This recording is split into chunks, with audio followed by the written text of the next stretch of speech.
Base camp, this is Hunter 2-1 actual. Still no sign of any feral activity, over, or Dingo Two. This is base camp, copy that. ISR's got you cleared as well.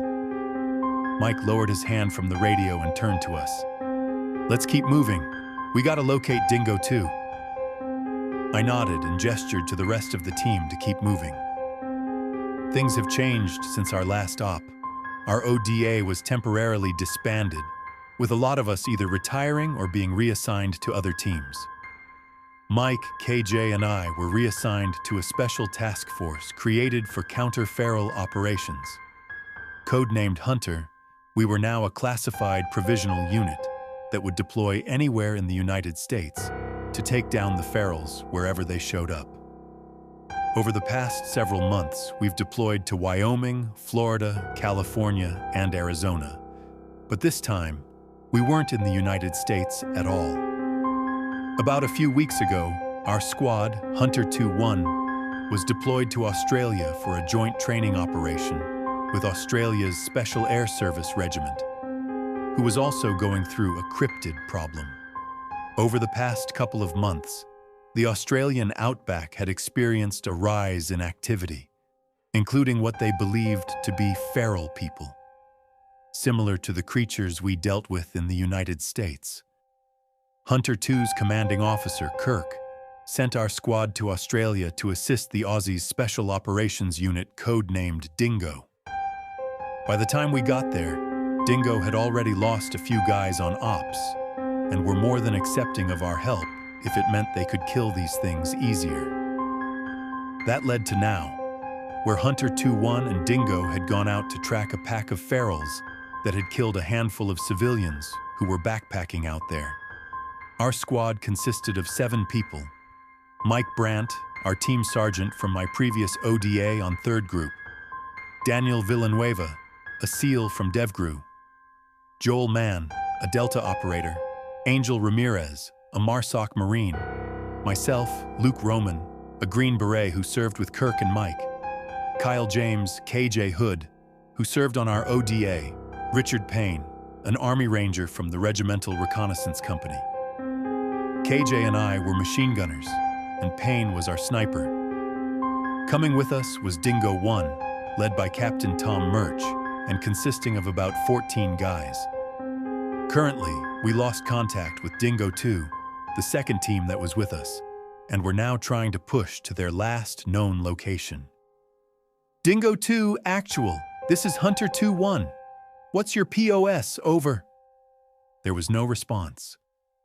Mike turned to Captain Murch, who spoke on his radio. Dingo 2, actual, this is Dingo 1. Do you copy? Still no response. Murch sighed. Fuck. Payne, you got eyes on anything? Negative. I got nothing. I scanned the terrain in front of me through my NVGS, but didn't see any sign of any animals or cryptids. Hold here, hissed Mike. Our unit stopped and took a knee. What do you got? Villanueva whispered. Mike took aim through his HK-416, but didn't answer at first. Then he said, I got movement, 1 o'clock. Something's behind the bushes over there. I grabbed my MK-48 Mod 0 and got ready. Up ahead I could see a pair of small lights hovering near some bushes, just like Mike said. Mike fired a couple of rounds, and we heard a loud squeal, just like the sounds the ferals back home did. There's one, man said. Move up, Murch, hold your men here. Roger that. Our squad pushed up towards the body to confirm it was a feral. The creature was a lean humanoid, with an animal skull on its head, a loincloth sewn out of something we couldn't make out, with a spear in its right hand. That's a feral, all right, said KJ. Ramirez cautiously turned over the body, showing strange markings on its back and shoulders. Are those tattoos? I asked. Ramirez shrugged. Could be. Doesn't look like anything I've seen. They look tribal, pointed out Man. Not that I know what that really looks like, of course. Have any other ferals had these? KJ asked. Mike shook his head. Not that we know of. Usually we never get this close to look at them. Mike got on comms. Base camp, this is Hunter 2-1 actual. We got a dead feral over here. We got some markings on this thing that you may want to take a look at. Copy 2-1, send an image. Roger that. Ramirez, get an image of the feral's markings. Ramirez pulled out his small camera and took a picture. Base camp, we're sending an image your way. As Ramirez went to send it, the feral suddenly came screeching to life. Oh shit! Ramirez yelled, staggering back. The feral let out a howl into the night sky, echoing for miles. Mike put several more rounds into it, and it fell silent. Is it dead? Asked Man. Mike stepped back. Luke, blast him. I raised the MK-48 and fired a quick burst, tearing through the skull, splitting open its head. Definitely dead now. Suddenly we heard gunfire behind us, where Dingo 1 was positioned. Hunter 2-1, this is Payne. Dingo 1 is taking heavy contact from multiple ferals. I count 10 plus. It looks like they were in covered positions. Son of a bitch, growled Mike. Copy that. We're doubling back. He turned to us. Let's move. We ran back, where we could see gunfire lighting up the sky, along with a couple of explosions from grenades shaking the ground. How did we miss them? Asked Villanueva. They must have camouflaged themselves somehow, answered Mike. Probably why ISR didn't pick them up. It was a fucking trap. Incoming! KJ shouted. I looked up to see a flurry of arrows and spears soaring through the air on our position. We took cover, the projectiles whizzing past us. Somehow, by sheer luck, nothing hit us. We turned to see even more ferals emerging from hiding spots in the ground and in the trees. They were carrying bow and arrows, as well as various other weapons. I could see some of them wearing vegetation on their bodies, almost like ghillie suits. I immediately began firing, laying down suppressive fire with KJ. This gave the rest of them enough time to move out of the line of fire. In the distance, I could hear the cracks of Payne's sniper rifle going off, and through my NVGs, I saw at least 3 crumple to the ground with headshots. Reloading, I called out, setting my weapon down to reload it.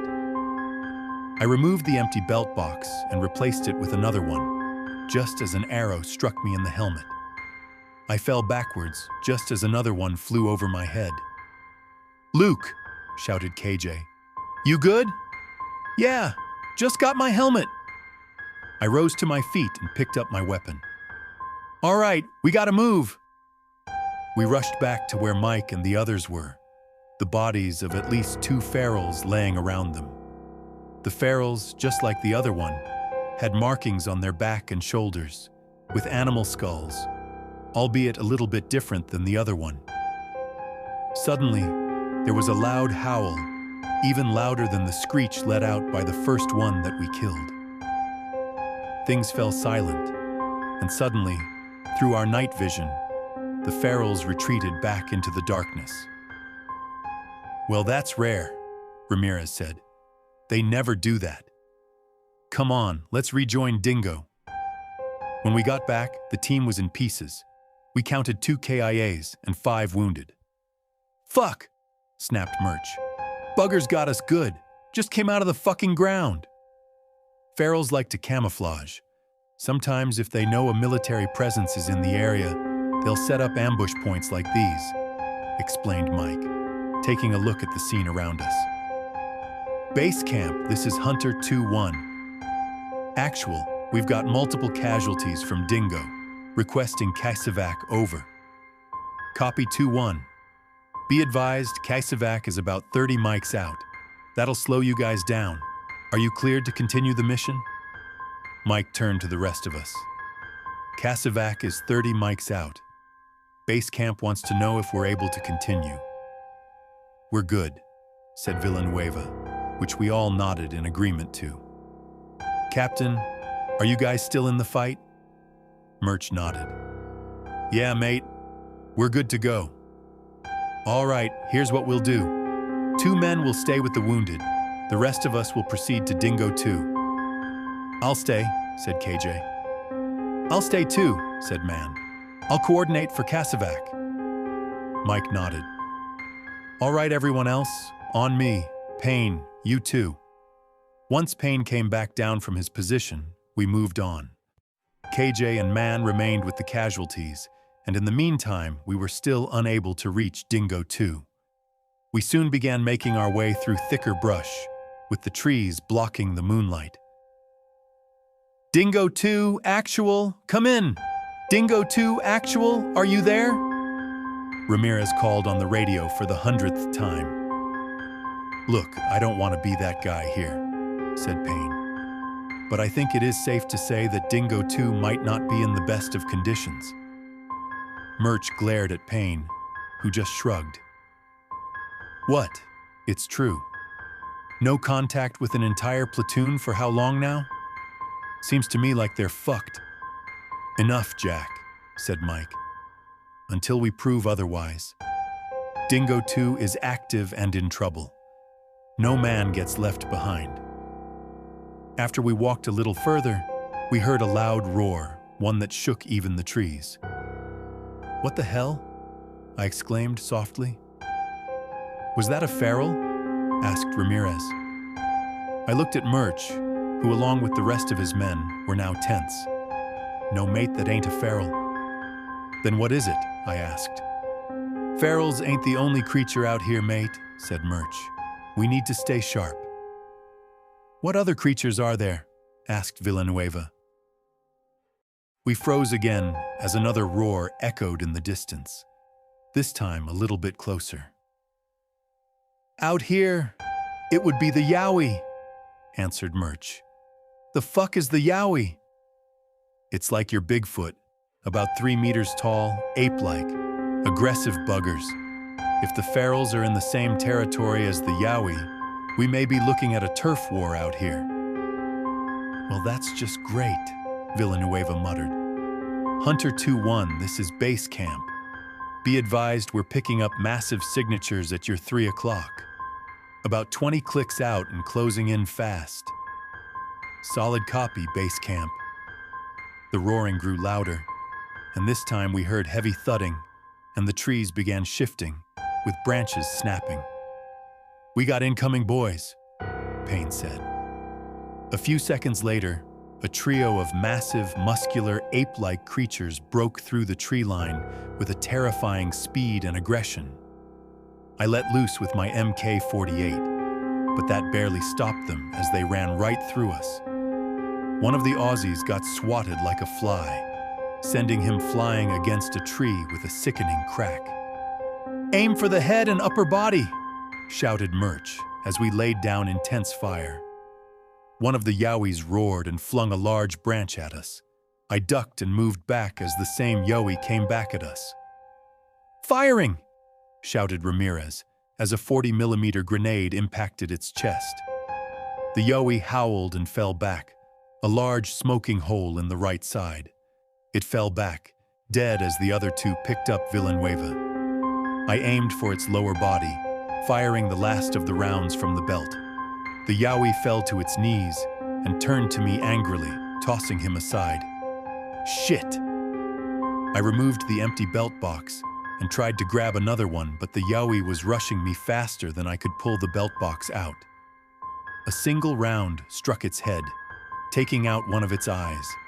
It fell back, roaring in pain. I looked to see Payne firing another round from his SR-25. I took the opportunity and reloaded, leaving me with only one belt box left. The Yowie was finished off by another round to the dome. The last one retreated back into the woods, but not before letting out one more roar before retreating back into the forest. Base camp, we just dropped 2 cryptids. Aussies are calling them the Yowie. Any more of them on ISR? Negative 2-1. It looked like it could be a scouting party. This is KJ. All casualties have been successfully evacuated. Negative contact with ferals. Copy that, KJ. Mike sighed. Down to 12 men. 11? Said one of the Aussies, kneeling next to one of their fallen. We lost Pope. Mike went back to comms. Base camp be advised. We have another casualty, securing him for evac now. Mike, I said, we need to turn around. The Aussies are down a platoon and a half. KJ and Joel are going back to base. It could be a while before they get back. I say we call it quits. He's right, man, said Ramirez. We're outgunned. If you ask me, it was a mistake for command to split our teams up. Dingo Two should have stayed with us from the start. Like hell we're turning back, snapped Murch. Those are my men out there, and we aren't leaving without at least retrieving their bodies. Mike looked down as he tried to make a decision. The way I see it, said Villanueva, we call for evac. We get out of here and come back with a bigger force. That way we'll be prepared for both the Yowie and the Ferals. Mike looked at us. How are we on ammo? I'm low, I answered, but Ramirez should have some extra ammo. I got enough for now, said Ramirez. Same, said Villanueva. So do I, said Payne, switching to his M4A1. Mike turned to Captain Murch and his men, who said the same thing. Oh, we got more than enough, mate, said Murch. We're not leaving until we at least get the tags of Dingo Two. Mike nodded. All right, here's what we'll do. We'll continue searching for the second team for a little bit longer. If we're too deep into enemy territory and we still haven't found them, we'll request exfil and come back with a bigger strike force. Sounds good to us, said Murch, to which his men nodded in agreement. Mike looked at the rest of us, who shrugged. All right, I sighed. Let's do this. We continued moving, and our team began sweeping the woods once again, walking near a river. Hey, check this, said Ramirez. He had his NVGS up and was using his tactical flashlight. I raised mine and went white light as well. It was blood that trickled further down. We got blood, I called, and the others gathered around. Let's follow it, move upstream. It could lead us to them. We followed the blood in the water further upstream, and soon we saw what looked like bodies come into view. Got something up ahead. Base camp, are you seeing this? Affirmative, 2-1. The bodies were a mix of humans and ferals. The men of Dingo Two lay sprawled by the riverside, having been ripped to shreds. I knelt down to inspect one of the SAS men who was missing his legs and had a spear in his chest. I pulled the tags off the man, Staff Sergeant Patrick Williams. We pulled the tags off of all the men we found, which was about 10 in total. 4 men were missing, though we suspected they were dead when we found the head of one of them, laying further away. Mike and Villanueva were inspecting the bodies of the ferals. Looks like they were ambushed, I heard him say. Both groups were engaging, and they came through and killed them all. You mean the Yowie? I asked. Mike nodded. As he leaned closer, the feral suddenly came to life. Its wild eyes glowed even brighter without the skull on its head, and it screamed in its face, choking Mike with its bare hands. Villanueva pulled his pistol and shot it in the head. Another feral attacked me as well, rising from the ground and jumping on me. I held its jaws back, desperate to keep it from tearing my throat out. I wrestled it to the ground, striking it in the face. I pulled out my pistol and fired 3 rounds into its head. Damned ferals were playing dead, using the bodies of their dead to hide and have us let our guard down. We opened fire at the ferals as the surviving ones picked up some weapons, but we outnumbered them and we dropped them. Okay, we gotta move, said Mike. Base camp, this is Hunter 2-1 actual. We've located Dingo Two, 0 survivors. We engaged a pack of ferals, requesting immediate evac over. Roger that 2-1. Evac is inbound to a clearing about 15 clicks south of your position. Proceed there and hold position. Over. Copy that, base camp. Moving to clearing. Over. The familiar roaring of the Yowie echoed into the night sky, once again causing the trees to shake. Run! Shouted Mike. We began booking it in formation, with myself and one of the Aussies, Sergeant Cameron Smith, laid down fire with the machine guns. Smith went prone and covered us with his FN Minimi as a small pack of Yowie chased us, carrying rocks and spears that they made themselves.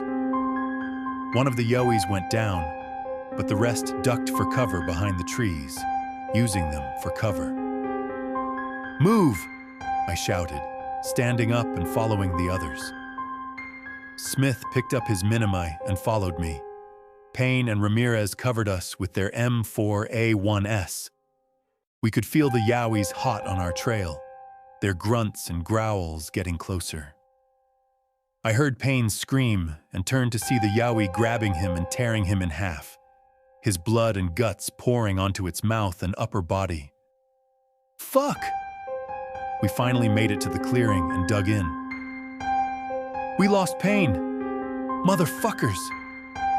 The Yowies also dug in, and we continued firing, focused on pinning the creatures down rather than taking them out like the ferals. Even through our night vision, it was difficult to see them. They used the trees effectively, blending in with the night and moving low with the shadows. While the tracer rounds briefly illuminated them, it wasn't enough. Base camp, this is Hunter 2-1. We are surrounded by cryptids. Where the hell is our evac? Hunter 2-1, they are inbound. QRF is in tow to pull you guys out. Just hang in there. Hang in there, she says, shouted Ramirez sarcastically.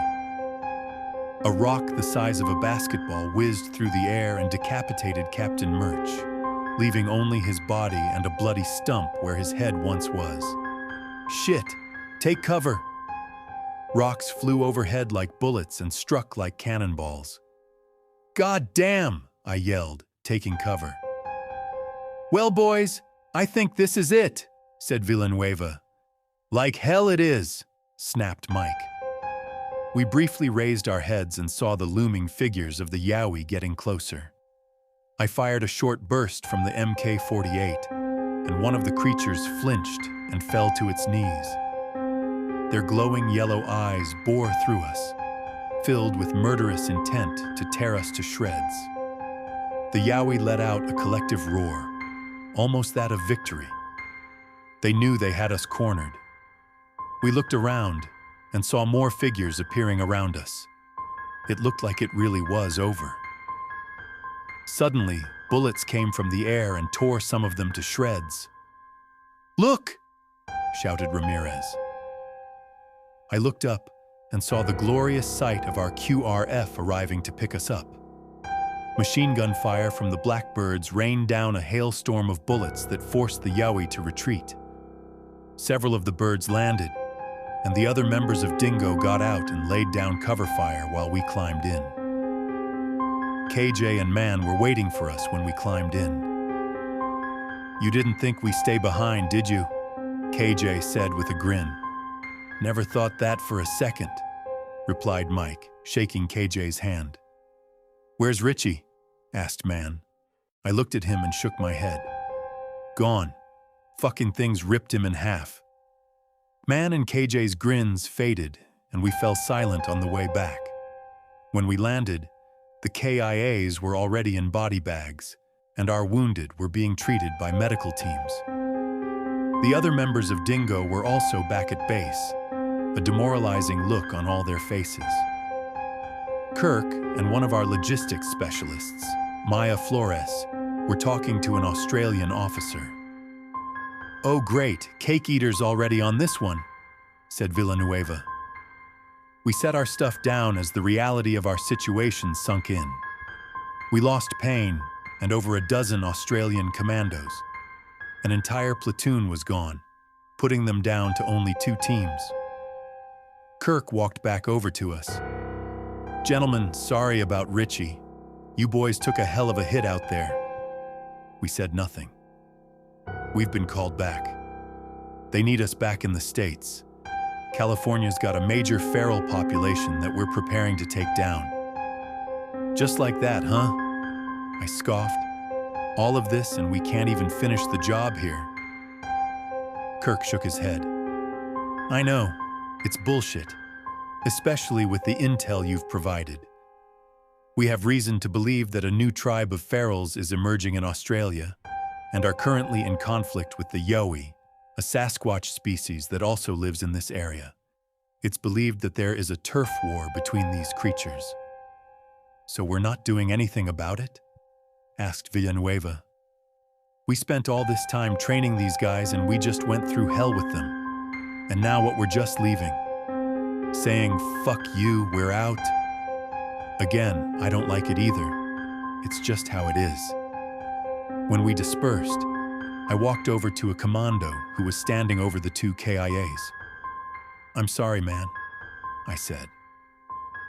The commando nodded. It's all bullshit. We had warned command even prior to your arrival that the cryptid problem was getting worse. But rather than give us more gear and manpower, they just told us to train better. Figure it out on our own. I shook my head. You're right. It is bullshit. Damned cake eaters telling us how to fight things that they've never fought themselves. War never changes, I guess. The truth is, if the fucking government let us, we could take these things down no problem. It makes you wonder, why won't they let us? As he walked over to join the rest of Dingo, I thought the same thing. Why wouldn't they let us just end the threat? But then I remembered what Kirk had told me a while ago. It's above our fucking pay grades.